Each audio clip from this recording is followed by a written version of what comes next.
எல்லாரும் gold silver invest பண்ணிட்டு அழுதுகிட்டு இருக்கோம் அப்படின்ற மாதிரி 16,000 வந்தது போது கூட யாரும் விற்கலை. இப்போ 16,800லேருந்து 14,400 வந்தபோது கூட சில்வரை பொறுத்தவரை 33% விழுந்தது இருக்குது.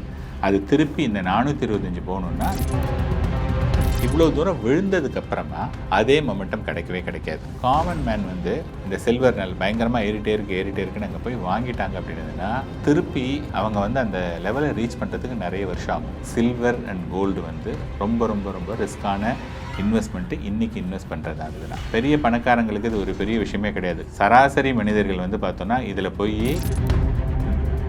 கோல்டு சில்வரை விட மியூச்சுவல் ஃபண்ட்ஸில் கிடைக்கிறதுக்கான சாத்தியக்கூறுகள் வந்து 99.9999%. எல்லாருமே வந்து the most riskiest asset class அப்படின்னு எதை சொல்லுவாங்க அப்படின்னா. சார் வணக்கம் சார். வணக்கம் மனோஜ். சார் இப்போது இன்டர்நெட் திறந்தாலே எல்லாரும் கோல்டு சில்வர் இன்வெஸ்ட் பண்ணிவிட்டு அதனால அழுதுகிட்டு இருக்கோம் அப்படின்ற மாதிரி மீம்ஸ் தான் நிறைய வருது. ஸோ நீங்கள் கொஞ்ச நாள் முன்னாடியே கண்டிப்பாக கிராஷ் ஆகும், இன்வெஸ்ட் பண்ணாதீங்க, அது கொஞ்சம் ரெட் சிக்னல் கொடுத்துக்கிட்டே இருந்தீங்க. ஸோ இப்போ கோல்டு அண்ட் சில்வர் இவ்வளோ பெரிய கிராஷ் ஆகிருக்கு, அது எப்படி சார்னு பார்க்குறீங்க? ஜனவரி 29 அன்னைக்கு சில்வர் 1 கிராம் வந்து 425 ரூபா, கோல்டு வந்து பார்த்திங்கன்னா 16,800 ரூபா. அதாவது 22 கேரட் ஆபரண தங்கம், நம்ம வாங்கக்கூடிய தங்கம். இதுதான் வந்து 29 ஜனவரி அன்னைக்கான ரேட். 6ஆம் தேதி அன்றைக்கி பார்த்தீங்க அப்படின்னதுன்னா சில்வர் வந்து 425லேருந்து 280 ரூபா வந்துருச்சு. கோல்டு வந்து பார்த்திங்கன்னா 16,800லேருந்து 14,400 வந்துருச்சு. ஸோ சில்வர் வந்து பார்த்திங்கன்னா 33% வந்து சில்வர் இறங்கியிருக்கு. கோல்டு வந்து 14% இறங்கியிருக்கு. கோல்டோ சில்வரோ கொஞ்ச நாள் முன்னாடி வாங்கியிருந்தவங்க 16,000 வந்தது போது கூட யாரும் விற்கலை. இப்போ 16,800லேருந்து 14,400 வந்தபோது கூட எல்லாருடைய நினைப்பு என்னென்னா இது சும்மா அப்படி தான் கொஞ்சம் இறங்கும்பா, கோல்டு எப்படி இருந்தாலும் மேலே தான் போகும். ஏன்னா இன்றைக்கும் நிறைய பேர் வந்து அது 20,000 போகும் அப்படின்னு சொல்லிட்டு இருக்காங்க. இப்போ வந்து இந்த 14% கீழே விழுந்ததுக்கு அதே லெவல் வரணும்னா 17% ஏறணும். சில்வரை பொறுத்தவரை 33% விழுந்ததுக்கு அது திருப்பி இந்த 425 போகணுன்னா 49%, ரஃப்லி அபவுட் அனதர் 50% க்ரோ ஆனால் தான் அதை ரீச் பண்ண முடியும். ஸோ நீங்கள் வந்து எனி அசட் கிளாஸ் இன்வெஸ்ட்மெண்ட் வந்து ஏறிட்டே இருக்கும்போது கண்டினியூஸாக ரைஸ் ஆகும்போது என்னென்னா அதுக்கு வந்து ஒரு மொமெண்டம் கிடைக்கும். அதனால வந்து பார்த்திங்கன்னா நல்ல ஃபாஸ்ட்டாக அது ஏறக்கூடிய இதை தான் நம்ம ஃபுல்லாகவே பார்த்துட்ருக்கோம். இப்போ வந்து என்னென்னா இவ்வளோ தூரம் விழுந்ததுக்கப்புறமா அதே மொமெண்டம் கிடைக்கவே கிடைக்காது, புரியுதுங்களா? அதனால திருப்பி ஏறுறதுங்கிறது ரொம்ப ரொம்ப கஷ்டமான ஒரு விஷயம். இது வந்து ஒரு பார்ட்டு. நம்ம வந்து என்னென்னா we are talking about the Indian silver and gold.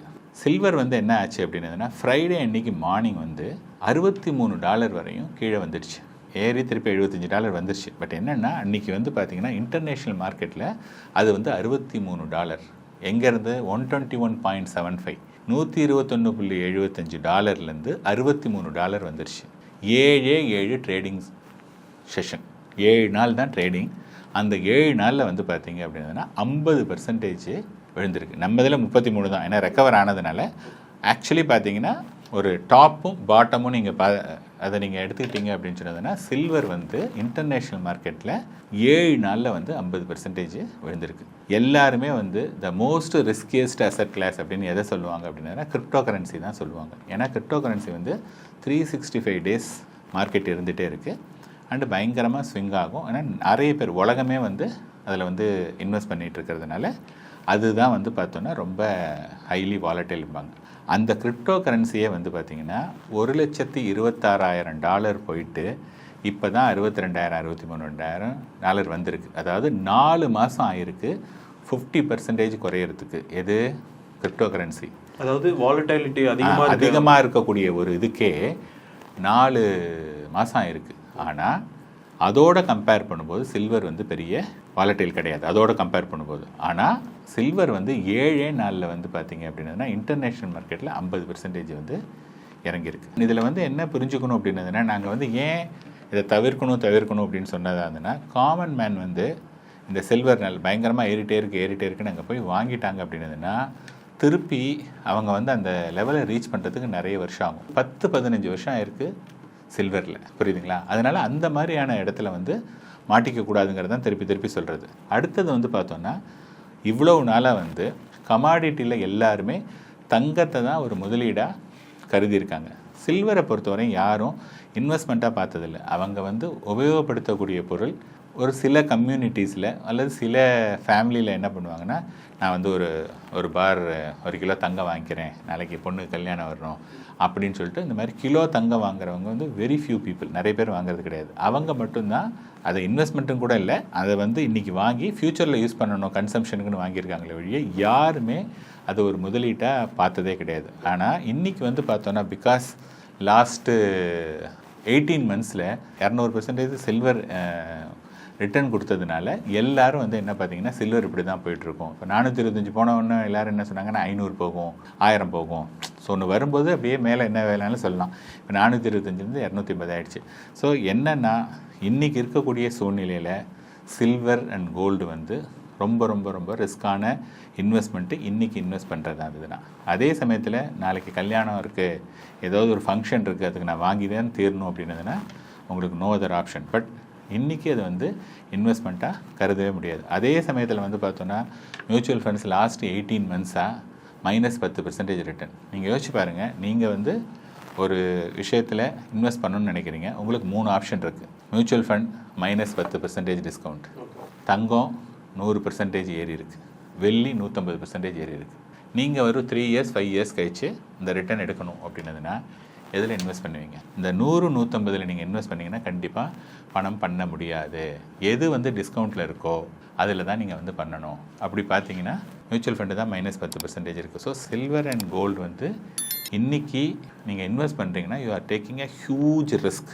சில கம்யூனிட்டியில் மட்டும்தான் என்ன அப்படின்னு சொன்னதாக இருந்ததுன்னா அவங்க வந்து சில்வரை வந்து ஒரு இன்வெஸ்ட்மெண்ட்டாக கருதுவாங்க, அல்லது என்னென்னா அவங்களுடைய ஃப்யூச்சருக்கான தேவைக்கு யூஸ் பண்ணிப்பாங்க. அதாவது 1 கிலோ பார் சில்வர் அப்படிங்கிறது வந்து அது வந்து காமனாக இருக்கக்கூடியது. ஸோ அவங்க தான் வந்து பார்த்திங்கன்னா அதை ஒரு முதலீடாக வச்சுட்டு இருந்தாங்களே வழியே காமன் மேன்லாம் வந்து பார்த்தோம் அப்படின்னதுன்னா எனக்கு கொஞ்சம் காசு கிடச்சதுன்னா ஓகேப்பா 50 கிராம் வெள்ளி வாங்குறது, 100 கிராம் வெள்ளி வாங்குறது அப்படிங்கிறதெல்லாம் பண்ணவே இல்லை. பிகாஸ் இந்த லாஸ்ட்டு 1.5 years அந்த ரேலினால தான் வந்து பார்த்தோன்னா இன்றைக்கி எல்லோரும் அதை சேஸ் பண்ணுறாங்க. இன்ஃபேக்ட் வந்து ரீசெண்டாக ஒரு வாட்ஸ்அப்பில் ஒரு மெசேஜ் பார்த்தேன். இவ்வளவு நாளாக சில்வர் விலை ஏறினதுக்கு எல்லாரும் சொல்லக்கூடிய காரணம் வந்து என்னென்னா, சில்வர் வந்து மொபைல் ஃபோனில் யூஸ் பண்ணுறாங்க, சில்வர் வந்து செமிகண்டக்டரில் யூஸ் பண்ணுறாங்க, சில்வர் வந்து சிப்ஸ்லலாம் யூஸ் பண்ணுறாங்க, இண்டஸ்ட்ரியல் யூசேஜெலாம் ஜாஸ்தியாச்சு அப்படின்னு சொன்னாங்க.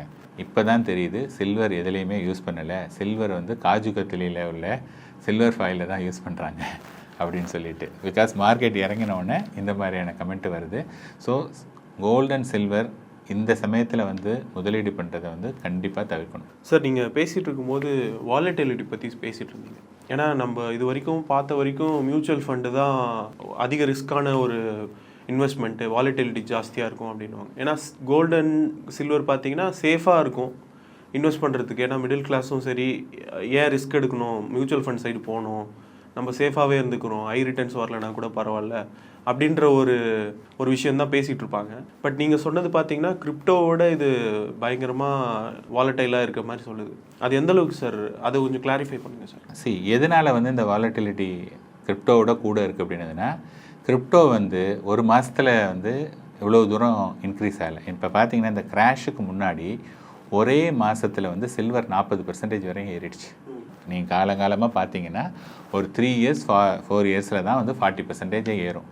அந்த 3 வருஷத்தில் ஏறக்கூடிய 30-40% வந்து ஒரே மாதத்தில் ஏறினதுனால அது வந்து கீழே விழுந்தது. எப்போதுமே வந்து என்னென்னா, நம்ம கீழே இருந்து மேலே போகும்போது அதில் வந்து ஏதாவது ஒரு ஸ்ட்ரென்த் இருந்து போனால் தான் வந்து பண்ண முடியும். ஜஸ்ட் ஒரு காற்றுல மாதிரி அப்படியே ஒன்றுமே இல்லாமல் தூக்கிட்டு போயிடுச்சுன்னா அதே காற்று நம்மளை திருப்பி அமைக்கி கீழே கொண்டு வந்துடும். ஈவன் நவ் நான் சொன்னேன் இல்லையா, ஈவன் நவ் வந்து பார்த்தீங்க அப்படின்னு சொன்னதுன்னா இந்த வருஷத்துடைய பேண்டு பார்த்தீங்கன்னா சில்வர் பேண்டு 52 weeks நீங்கள் ரேஞ்ச் எடுத்துங்க. 52 week லோ அண்ட் ஹை பார்த்தீங்கன்னா ஹை வந்து $125, லோ வந்து $30. ஸோ இந்த வருஷத்துலேயே கிட்டத்தட்ட 4x வந்து ரேஞ்ச் இருக்குது, 3.5 to 4x இருக்குது. ஸோ அதனால் வந்து கண்டிப்பாக ஏதாவது இப்போ வந்து விழுந்த மாதிரி அவ்வளோ ஃபால் வராது, கொஞ்சம் கொஞ்சமாக வரும். ஏன்னா ஒரு தடவை தான் வந்து பயங்கரமாக ஃபால் ஆகும், அதுக்கப்புறமா வந்து சப்சிக்வெண்ட்டாக நிறைய ஃபால் ஆகிறதுக்கான வாய்ப்பு இருக்குது. அதாவது சில்வருக்கும் கோல்டுக்கும் upside is very very very limited from here, down side வந்து அன்லிமிட்டெட். எப்போதுமே நம்ம ஒரு இன்வெஸ்ட்மெண்ட்டில் டவுன் சைடோ அல்லது அப்சைடோ வந்து லிமிட்டட் அப்படின்னா தான் நீங்கள் அதில் என்ட்ரு ஆகணும். இன்றைக்கி வந்து டவுன் சைடு வந்து unlimited both in silver and gold அப்படிங்கும்போது பெட்டர் அவாய்ட். ஏன்னா இதில் வந்து பார்த்தோன்னா பெரிய பணக்காரங்களுக்கு இது ஒரு பெரிய விஷயமே கிடையாது. காமன் மேன், ரீட்டைல் இன்வெஸ்டர், சராசரி மனிதர்கள் வந்து பார்த்தோன்னா இதில் போய் மாட்டிக்க கூடாதுங்கிறது தான் என்னுடைய தாழ்மையான கருத்து. பட் கோல்டு அண்ட் சில்வர் பார்த்தீங்கன்னா நீங்கள் சொன்ன மாதிரி நல்லா ஹெவியாகவே அப்சைட் போச்சு, இப்போ சின்னதாக கிராஷ் ஆகிருக்கு. ஃபியூச்சரில் மியூச்சுவல் ஃபண்ட் இப்போ நீங்கள் கூட சொன்னீங்க டிஸ்கவுண்ட்டில் கிடைக்குது, இதுதான் கரெக்டான ஆப்பர்ச்சுனிட்டி. இங்கேருந்து ஃபியூச்சர் எப்படி சார் இருக்கும்? எப்போதுமே ஒன்று ஞாபகம் வச்சுங்க, இன்றைக்கி ஒரு சினாரியோ நடந்ததுன்னா இந்த மாதிரி சினாரியோ இதுக்கு முன்னாடி நடந்திருக்கா அப்படின்னு நம்ம பார்க்கணும். ஸோ எப்பப்பெல்லாம் அந்த லாஸ்ட் 10-15 இயர்ஸாக எப்பப்பெல்லாம் சில்வர் அண்ட் கோல்டு பயங்கரமாக ரேலி ஆகிருக்கு, அதே சமயத்தில் வந்து லாஸ்ட்டு 2 இயர்ஸுடைய ரிட்டர்ன் ஈக்விட்டியில் வந்து ஃப்ளாட்டாவோ நெகட்டிவாக இருந்ததுன்னா நெக்ஸ்ட்டு 3 இயர்ஸ் வந்து பார்த்திங்கன்னா ஈக்விட்டியுடைய ரிட்டர்ன் பயங்கரமான ரிட்டர்ன். இது வந்து ஜோசியமோ இதில், this is what the data says. So I believe more on data. So என்னை பொறுத்தவரையும் இங்கேருந்து நெக்ஸ்ட்டு 3 இயர்ஸில் வந்து கோல்டு சில்வரை விட மியூச்சுவல் ஃபண்ட்ஸில் கிடைக்கிறதுக்கான சாத்தியக்கூறுகள் வந்து 99.9999% 100ன்னு சொல்லக்கூடாதுங்கிறதுக்காக சொல்கிறேன். அங்கே வந்து ஜாஸ்தி சில்வர் அண்ட் கோல்டில் கிடைக்காது. ஏன்னா இவ்வளோ தூரம் ரேலி ஆகிடுச்சு. இனிமேல் வந்து அது கிடைக்கிறதுக்கான வாய்ப்பு வந்து ரொம்ப ரொம்ப குறைவு. சார் இப்போ எல்லாருமே விலை ஏறினதுக்கு அப்புறம் தான் போய் வாங்கி மாட்டிக்கிறாங்கன்னு சொல்லுவீங்க. இப்போது அதே மாதிரி இது மியூச்சுவல் ஃபண்டுக்கு இப்போ இன்னும் 2 வருஷம் 3 வருஷம் கழித்து நீங்கள் சொல்கிறீங்களா சார் நல்ல ஒரு ரேலி இருக்கும்னு சொல்லிட்டு, ஸோ எல்லோரும் அதுக்கப்புறம் போய் இன்வெஸ்ட் பண்ணுறது கரெக்டாக, இல்லை இப்போவே டிஸ்கவுண்ட்டில் கிடைக்கும் போது கொஞ்சம் கொஞ்சமாக இன்வெஸ்ட் பண்ணுறது கரெக்டாக? சரி, இப்போ மியூச்சுவல் ஃபண்ட்ஸில் வந்து பார்த்திங்கன்னா இந்த மாதிரியான ரேலி ஒரு வருஷத்தில் 100%, 2 வருஷத்தில் 200% அப்படிங்கிறதுலாம் கோயிங் ஃபார்வர்டு வந்து நாட் பாசிபிள். அந்த மாதிரி கிடையாது. எப்போ நடந்தது அப்படின்னு சொன்னதாதுன்னா 2020 கோவிடில் வந்து கீழே இறங்கினதுனால அப்போ நடந்தது. அப்புறம் 2008லேருந்து 2009 இறங்கினதுனால 2009லேருந்து 2010 பயங்கரமாக ஆச்சு. ஸோ இங்கேருந்து வந்து பார்த்தோன்னா ஒரு 1 இயரில் அல்லது 1.5 இயர்ஸில் 100% இன் ஈக்விட்டி மார்க்கெட் வந்து ரொம்ப ரொம்ப கம்மி, சான்சஸ் கம்மி. ஸோ அங்கே வந்து பார்த்தோன்னா ஒரு சஸ்டைன்டு க்ரோத்து தான். என்னென்னா 15%க்கு மேலே கிடைக்கக்கூடிய வாய்ப்புகள் நிறைய இருக்குது. அப்படின்னு இருக்கும்போது இன்றைக்கி நம்ம முதலீடு பண்ணுறோம் அப்படின்னதுன்னா ஒரு இன்வெஸ்ட்மெண்ட் வந்து 10-15% வந்து டிஸ்கவுண்ட்டில் இருக்குன்னா அதில் இன்வெஸ்ட் பண்ணுறது வந்து புத்திசாலித்தனம். அதில் நீங்கள் பண்ணிங்கன்னா நெக்ஸ்ட்டு 3 இயர்ஸில் வந்து இது பண்ண முடியும். நெக்ஸ்ட்டு 3 இயர்ஸில் கழிச்சு சார் இப்போ நான் பண்ணலை 3 வருஷம் கழிச்சு தான் மியூச்சுவல் ஃபண்டில் ரிட்டர்ன் பண்ணுறீங்கன்னா, அதாவது இங்கேருந்து நெக்ஸ்ட்டு 3 இயர்ஸில் கிடைச்ச ரிட்டர்ன் அந்த அளவுக்கு அங்கேருந்து நெக்ஸ்ட்டு 3 இயர்ஸில் கிடைக்கிறதுக்கான ரிட்டர்ன் கம்மி. அதுதான் ஒருத்தர் வந்து டிசைட் பண்ணணும். இப்போ என்டர் பண்ண போகிறீங்களா, இல்லை இந்த ரேலியெல்லாம் பார்த்துட்டு 3 வருஷம் கழிச்சு வர போகிறீங்களா அப்படிங்கிறது நீங்கள் தான் டிசைட் பண்ணணும். Thank you sir. தேங்க்யூ.